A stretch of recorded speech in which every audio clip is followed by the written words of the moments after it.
예수께서 외쳐 이르시되 라는 말씀을 가지고 이 시간 여러분들과 은혜를 나누고자 합니다. 자, 요한복음 1장서부터 12장을 표적의 책이라고 부르는데 그 속에는요 7가지 표적이 나옵니다. 지난번에도 제가 여러분들에게 물었던 것 같은데 다시 한번 묻겠습니다. 이번에도 지난번과 마찬가지로 순서는 따지지 않겠습니다. 7가지 표적을 한번 이야기해 보시길 바랍니다. 우리 웃으시는 분이 있으신데 우리 정수자 성도님은 사진 찍어놓은 거 찾으시려고 그러죠. 자, 7가지 표적입니다. 한번 대보세요. 포도주, 물이 포도주가 되는 표적. 왕의 신하를 고친 표적. 예, 말씀. 38년 된 병자를 고친 표적. 나사로를 살리신 표적. 그렇죠. 오병이어. 예, 표적. 2가지 남았습니다. 어디를 걸어요? 무리를 걷는 표적. 예. 마지막이요. 날 때부터 맹인대자를 고치는 표적입니다. 이렇게 7가지 표적입니다. 예. 잘 생각 안 나시죠? 예. 저도 잘 안 나요. 예. 자, 요한복음에는요 이렇게 7가지 표적만 남아 있는데 예수님은요 이보다 더 훨씬 많은 표적을 행하셨습니다. 그런데 예수님이 표적을 행하신 목적이 무엇이었죠? 우리 요한복음 20장 30절에서 31절을 보겠습니다. 다 같이 읽겠습니다. 예수께서 제자들 앞에서 이 책에 기록되지 아니한 다른 표적도 많이 행하셨으나 오직 이것을 기록함은 너희로 예수께서 하나님의 아들 그리스도이심을 믿게 하려 함이요 또 너희로 믿고 그 이름을 힘입어 생명을 얻게 하려 함이니라. 아멘. 사람들로 하여금 예수님 당신이 하나님의 아들 그리스도이심을 믿게 하려는 것이 목적이었다고 하죠. 그리고 더 나아가서 어떤 목적입니까? 영생을 얻게 하는 것이 목적이었다고 합니다. 하지만 표적의 목적과는 달리 오늘 본문은요 이렇게 시작하고 있습니다. 우리 37절을 보겠습니다. 오늘 본문 37절입니다. 다 같이 읽겠습니다. 이렇게 많은 표적을 그들 앞에서 행하셨으나 그를 믿지 아니하니. 아멘. 많은 표적을 행하였음에도 불구하고 유대인들은 예수님을 믿지 않았다고 합니다. 왜 유대인들이 예수님을 믿지 않았을까? 이유는 2가지예요. 오늘 본문에서 말하는 2가지입니다. 첫 번째는 불신앙 때문입니다. 인간의 마음은 죄로 인해 돌덩이처럼 완악하게 굳어져 있습니다. 세상에서 가장 불행한 사람은 마음이 완악한 사람이에요. 그런 사람은요 스스로 변하지 않으려고 하죠. 진리나 기적을 보고도 무시해버리고 믿지 않으려고 합니다. 그래서 이사야 선지자도 주의 말씀을 선포했지만 믿는 자가 없었고 주의 팔을 통해 권능을 행하였어도 반응하는 자가 없었다고 하는 겁니다. 우리 38절을 볼까요? 38절입니다. 다 같이 읽겠습니다. 이는 선지자 이사야의 말씀을 이루려 하심이라. 이르되 주여 우리에게서 들은 바를 누가 믿었으며 주의 팔이 누구에게 나타났나이까 하였더라. 아멘. 자, 이 말씀은 이사야서 53장 1절 말씀을 인용한 것이고 대상은 이스라엘 백성입니다. 그런데 구약 성경에 보면요 이렇게 불신앙을 가진 사람이 또 한 사람이 나와요. 이스라엘 백성을 말고 이 불신앙의 대표적인 사람이라고도 할 수가 있습니다. 자, 인간의 눈으로는 도저히 믿기 힘든 10가지 재앙을 보고서도 그 사람은 하나님을 믿지 못합니다. 누굴까요? 그렇죠. 예. 애굽왕 바로입니다. 바로왕은요 마음이 완악한 사람의 대명사예요. 그는 끝까지 하나님을 믿지 않습니다. 그러면 왜 애굽왕 바로는 끝까지 하나님을 믿지 않은 것일까? 근본적인 이유는 애굽의 왕 바로는 자신을 믿었기 때문입니다. 보세요. 그는 당시 애굽의 어떤 존재였죠? 왕이기 이전에 신적인 존재였습니다. 그러니 자신이 신적인 존재인데 어떤 신을 믿을 수가 있겠습니까? 없는 거예요. 그래서 끝까지 하나님을 믿지 않았던 겁니다. 예수님 당시 유대인들도 마찬가지였습니다. 그들은 하나님을 믿는다고 하였지만 사실은 하나님을 믿는 것이 아니라 무엇을 믿었을까요? 자신의 행함을 믿었어요. 그래서 메시아가 오시면 자신들의 행함을 칭찬해 줄 것이라고 생각했습니다. 하지만 예수님은 그들을 칭찬하지 않으셨죠. 오히려 어떻게 하셨습니까? 책망하셨습니다. 그러니 그들이 예수님을 믿을 수 없었던 겁니다. 이렇게 우리도 자신을 믿는 불신앙을 갖게 되면 예수님이 메시아라는 것을 가리키는 진리의 말씀을 보고도 믿지 않습니다. 그러므로 자신을 너무 믿지 마세요. 우리는 피조물에 불과한 한 인간에 불과합니다. 모든 인간은 믿을 만한 존재가 되지 못해요. 그러니 목사인 저도 어떻게 되겠어요? 믿지 말아야 되겠죠. 저도 여기에 포함되는 한 인간에 불과합니다. 그 대신 누구를 믿어야 할까요? 하나님을 믿으셔야 돼요. 예수님을 믿으셔야 한다는 겁니다. 그러면 절대 실망할 일이 없습니다. 많은 사람이 사람을 믿으니까 실망하는 거예요. 사람은 믿음의 대상이 아니라 어떤 대상일까요? 사랑할 대상이에요. 용서할 대상이라는 겁니다. 그러니 하나님만, 예수님만 믿으시는 저와 여러분들이 되시길 소원합니다. 두 번째 이유는요, 출교당할 것을 두려워했기 때문이라는 거죠. 우리 42절에서부터 43절을 보겠습니다. 다 같이 읽겠습니다. 그러나 관리 중에도 그를 믿는 많되 바리새인들 때문에 드러나게 말하지 못하니 이는 출교를 당할까 두려워함이라. 그들은 사람의 영광을 하나님의 영광보다 더 사랑하였더라. 아멘. 관리 중에도 예수님을 믿는 자들이 많았다고 하죠. 그런데도 그들이 예수님을 드러내놓고 믿지 못한 것은 유대인 공동체로부터 출교당할 것을 두려워한 나머지 믿는다고 밝히지 못했다라는 겁니다. 당시 출교란 예전에 9장에서도 말씀드렸듯이 유대인들 사회에서 행하여지는 최고의 종교 형벌로서 종신 출교를 당한 자는 영원히 성전에 들어갈 수 없었습니다. 또한 그 어떤 법적인 보호도 받을 수가 없었어요. 예를 들어 길을 가다가 억울하게 맞아 죽는 일이 생겨도 법적인 보호를 요청할 수 없었습니다. 일반인들과의 교제도 불가능했고 출교당한 자가 죽을 경우 그를 위해 곡하는 것마저도 금지되어 있었다고 합니다. 한마디로 완전히 배제된 사람이에요. 그러니 유대인들 치고 출교를 두려워하지 않는 자는 없었던 거죠. 그리고 당시 관리라고 하면 상당히 높은 계층에 속한 사람을 말합니다.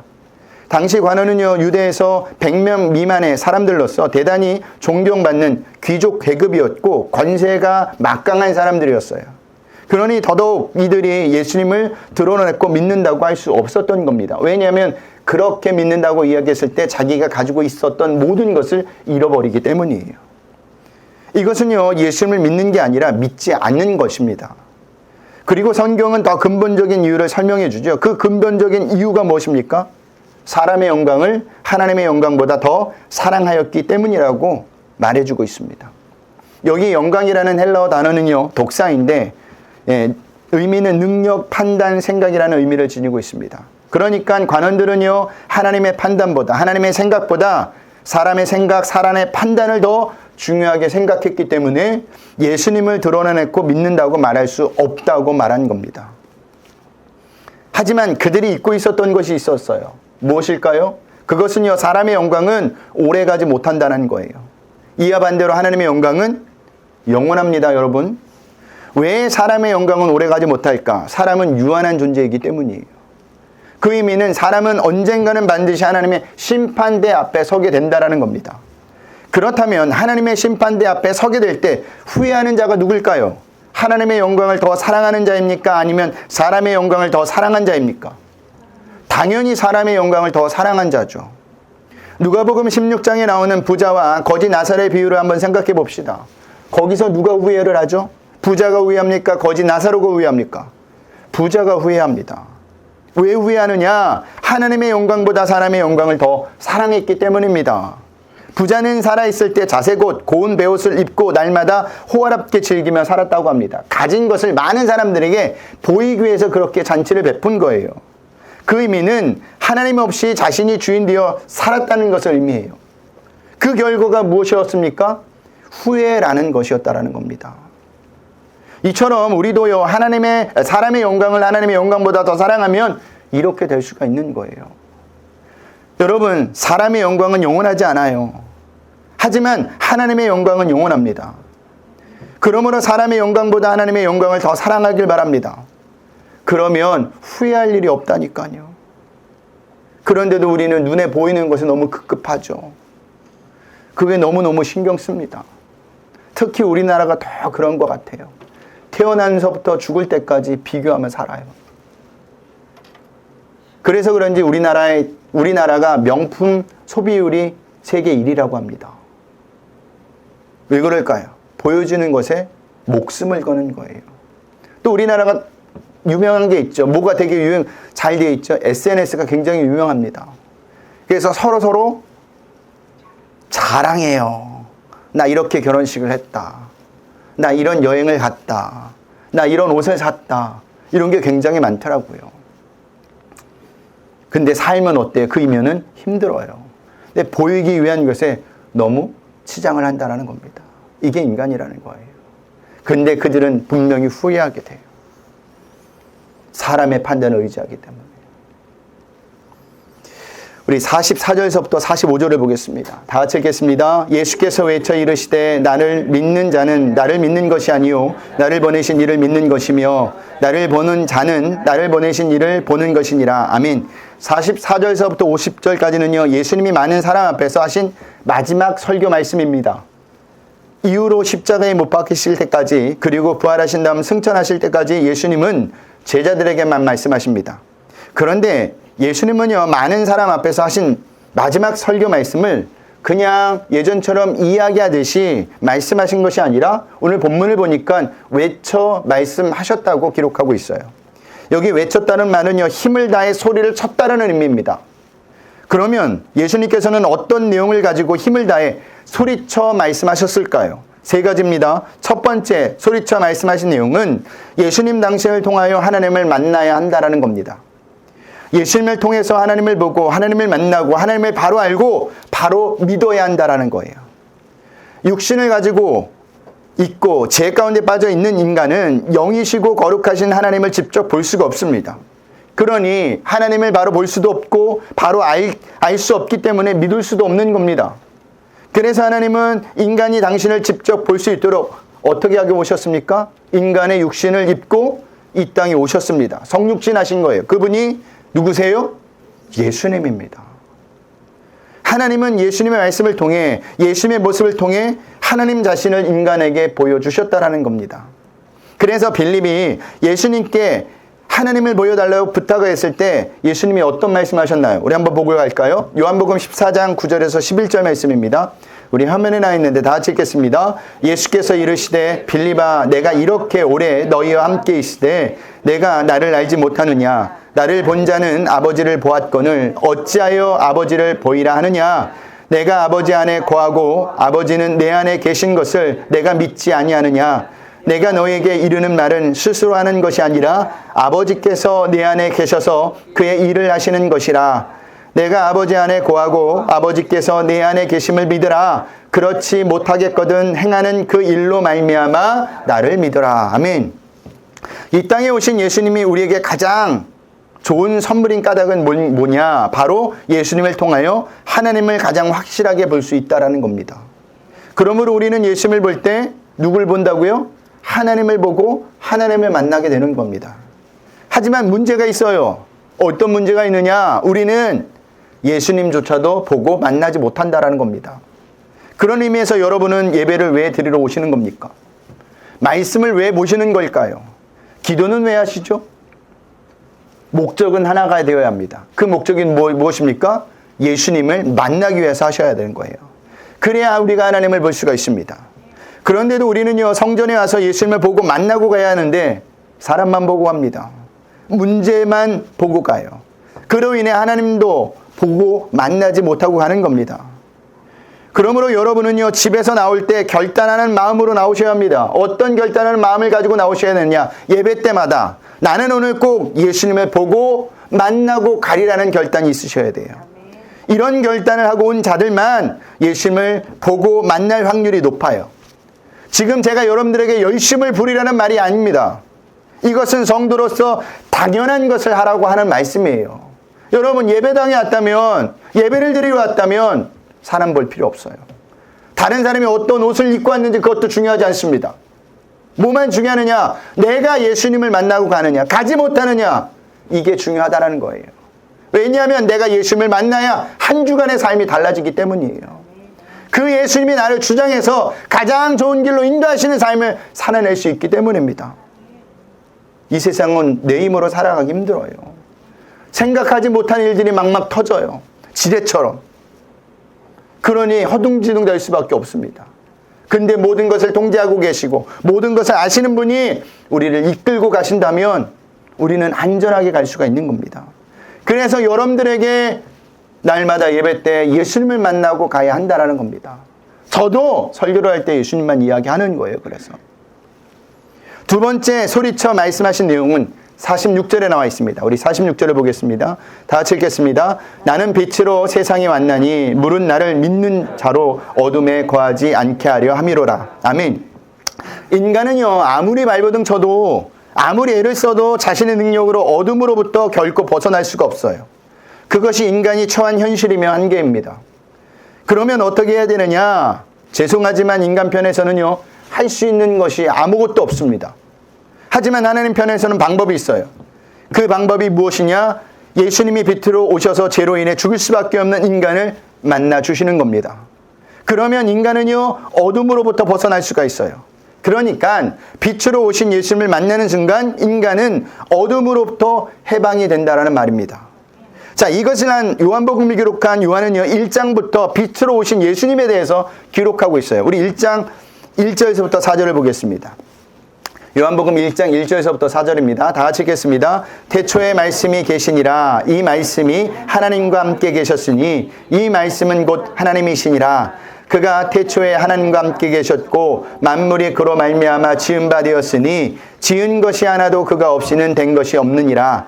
그 안에 생명이 있었으니 이 생명은 사람들의 빛이라. 아멘. 이 생명이 뭐라고요? 사람들의 빛. 그러니까 예수님이 뭐라고요? 빛이라는 겁니다. 우리 인생은 왜 이렇게 힘이 들까요? 왜 이렇게 되었을까요? 왜 나만 억울한 것처럼 느껴질까? 아직까지 빛으로 오신 예수님을 우리가 만나지 못했기 때문에 그 해답을 찾지 못한 겁니다. 자, 이재철 목사님의 요한과 더불어 책에 나오는 어느 사모님의 편지 간증을 제가 읽어드리겠습니다. 저는 19개월 된 내성마비 아들을 둔 엄마이자 교회에서 고등부를 맡고 있는 전도사의 아내입니다. 저희 부부는 하나님의 은혜와 사랑 가운데 아름다운 가정을 이루며 행복하게 살고 있습니다.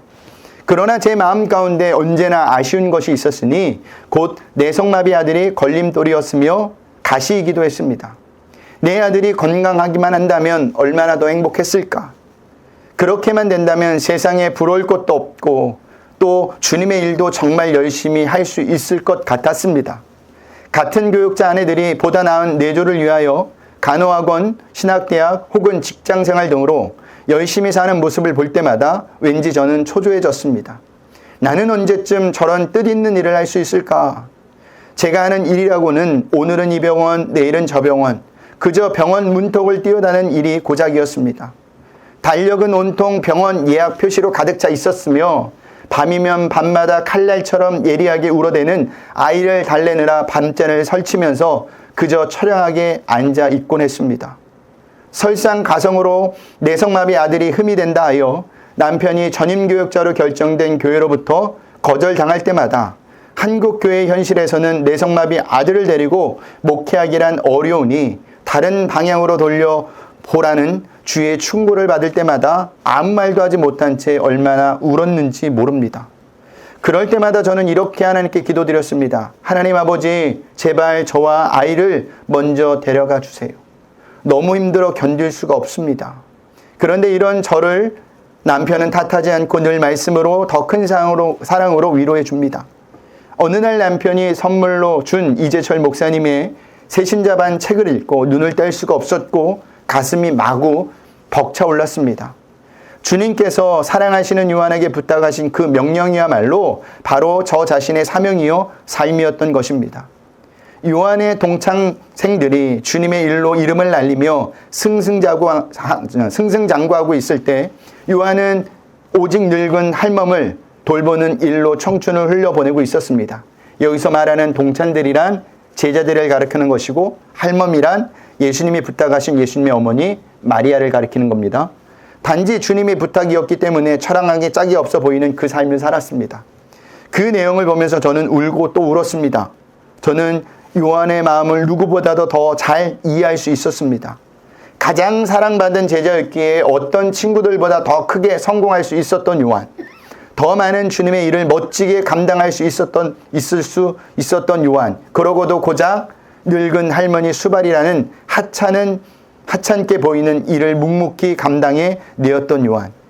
그 요한이 마침내 진리의 사람이 되어 제 앞에 우뚝 서 있습니다. 나의 선배 요한, 그 옆에 제가 서 있음을 보게 됩니다. 그제서야 주님께서 얼마나 저를 사랑하시고 계시는지 비로소 깨닫고 하나님께 눈물을 흘리며 감사드렸습니다. 그리고 나서 울고 보채는 내성마비 아들을 바라보니 더 이상 나의 짐도 가시도 아니었습니다. 그 아들이야말로 나의 보배요 나의 보석이자 나를 향한 하나님의 은총이었습니다. 이후 제 기도와 찬송의 내용이 달라졌습니다. 무엇보다도 제 생명을 깨달은 제 삶이 지금 분명히 달라지고 있습니다. 라는 내용입니다. 지금 사모님을 둘러싸고 있는 어두운 상황 중에서 변한 것은 아무것도 없죠. 인생의 가시처럼 여겨졌던 내성마비 아들의 증세가 기적적으로 치유된 것도 아닙니다. 모든 것이 예전 그대로예요. 그럼에도 똑같은 상황에서 사모님은 생각과 삶이 어떻게 바뀔 수 있었던 것이죠? 사모님의 어두운 마음속으로 빛으로 오신 예수님이 찾아오셨기 때문이에요. 빛으로 오신 예수님을 통하여 보니까 지금 사모님이 당하고 있는 모든 일은 좌절하고 절망할 것이 아니라 오히려 하나님께 감사와 찬양을 드려야 할 하나님의 은혜인 것을 발견하게 된 겁니다. 이것은 우리도 마찬가지예요. 빛으로 오신 예수님이 우리의 마음, 우리 어두운 마음 속에 오시면 어두운 마음은 물러갑니다. 모든 것이 달라집니다. 그렇기 때문에 우리는요, 빛으로 오신 예수님을 믿어야 예수님의 말씀처럼 어둠이 거하지 않게 된다는 겁니다. 저는 특별히 저희 교회에서 우리 이현미 권사님이나 우리 이기혜 집사님이 존경스럽습니다. 네. 두 어머니를 모시고 사는데 쉽지 않아요. 힘들 때가 굉장히 많을 겁니다. 그런데도 잘 감당하셔서 저는 너무너무 기쁩니다. 그래서 늘 제가 기도하고 있는 거 아시죠? 그러니 힘을 내시길 바랍니다. 그리고 제가 기도하는 것보다 하나님이 두 분을 보고 계세요. 아무것도 아닌 일이 아니에요. 정말 귀한 일입니다. 그런 의미에서 여러분은요, 빛으로 오신 예수님을 믿으십니까? 정말 믿으세요? 반드시 빛으로 오신 예수님을 믿으셔야 합니다. 그래야 우리가 보는 것이 달라지고 그래야 우리의 삶이 달라집니다. 그것이 우리가 하나님을 보고 믿을 수 있는 것이며 어둠에 거하지 않는 길이에요. 다른 거 붙잡을 필요가 없어요. 예수님만 붙잡으면 됩니다. 환경도 중요하지 않아요. 사람도 중요하지 않습니다. 오직 예수님만이 우리의 길이요 진리심을 믿고 우리 성도님들이 예수님만을 붙잡길 주님의 이름으로 부탁드리겠습니다. 세 번째 소리쳐 말씀하신 내용은 47절에 나와 있습니다. 우리 47절입니다. 다 읽겠습니다. 사람이 내 말을 듣고 지키지 아니할지라도 내가 그를 심판하지 아니하노라. 내가 온 것은 세상을 심판하려 함이 아니요 세상을 구원하려 함이로라. 아멘. 예수님이 이 세상에 오신 목적은 세상을 심판하기 위함이 아니라 도리어 구원하시기 위함이라는 것이죠. 그러나 예수님의 이 말씀은 끝까지 예수님을 부인하고 부정하며 예수님의 말씀을 무시하는 자까지도 다 구원해 주신다는 말씀은 아닙니다. 우리 48절을 볼까요? 우리 다 같이 읽겠습니다. 나를 저버리고 내 말을 받지 아니하는 자를 심판할 이가 있으니 곧 내가 한 그 말이 마지막 날에 그를 심판하리라. 아멘. 예수님 당신의 말씀을 듣고 무시하는 자들은 그들이 무시했던 바로 그 말씀에 의해서 심판을 받는다는 의미입니다. 성경은요, 하나님의 말씀이며 피조물인 인간에게 내려주신 모든 법규들이에요. 그런데 그 법규들은요, 인간을 힘들고 어렵게 만들기 위해서 주신 것이 아니라 인간이 어떻게 하면 바로 설 수 있는지, 어떻게 해야 인생을 아름답게 가꿀 수 있는지를 알려주신 것들입니다. 그래서 모든 인간은요, 하나님이 내려주신 말씀을 지키며 사셔야 돼요. 붙들고 사셔야 돼요. 말씀을 붙들고 지키며 살 때 우리 인생은요, 바르고 안전하게 살 수 있을 뿐만 아니라 이 세상을 떠난 후에도 영원한 생명을 얻을 수가 있는 겁니다. 그런데도 많은 성도가 그렇게 받아들이지 않죠. 말씀이 오히려 자신을 속박한다고 말을 합니다. 그래서 나중에 예수 믿을 걸 이런 말을 해요. 그건 모르는 소리예요. 그것은 진리의 말씀을 가지고 살아보지 않고 하는 소리입니다. 진리의 말씀대로 살아보면 속박이 아니라는 것을 알 수가 있어요. 오히려 진리의 말씀 때문에 내가 자유함을 얻고 또한 평안을 얻는다는 것을 알게 된다는 겁니다. 여러분 정말 참된 자유와 평안을 얻고 싶습니까? 그러면 진리의 말씀을 붙들고 살아보세요. 말씀이 우리에게 참된 자유와 평안을 주십니다. 가지고 못 가지고 배우고 못 배우가 중요한 게 아니에요. 가장 중요한 것은 하나님의 말씀이 나에게 있느냐, 내 삶의 지표가 되느냐, 목적이 되느냐, 목표가 되느냐, 길이가 되느냐, 이게 중요하다라는 사실입니다. 근데 우리의 인생 가운데 항상 목표가 뭡니까? 돈, 자식, 성공. 그걸 따라가다 보면 잘못된 길로 갈 수 있어요. 근데 예수님을 따라가다 보면 그 모든 것들이 자연스럽게 따라옵니다. 그러니 예수님만을 붙잡고 진리의 말씀만을 붙잡고 사시는 저와 여러분들의 되시길 소원합니다. 말씀을 마치겠습니다. 제가 오늘 크게 두 가지를 말씀드렸습니다. 첫 번째는 예수님을 믿지 못하는 이유는 하나님의 영광보다 사람의 영광을 더 사랑하였기 때문이라는 거죠.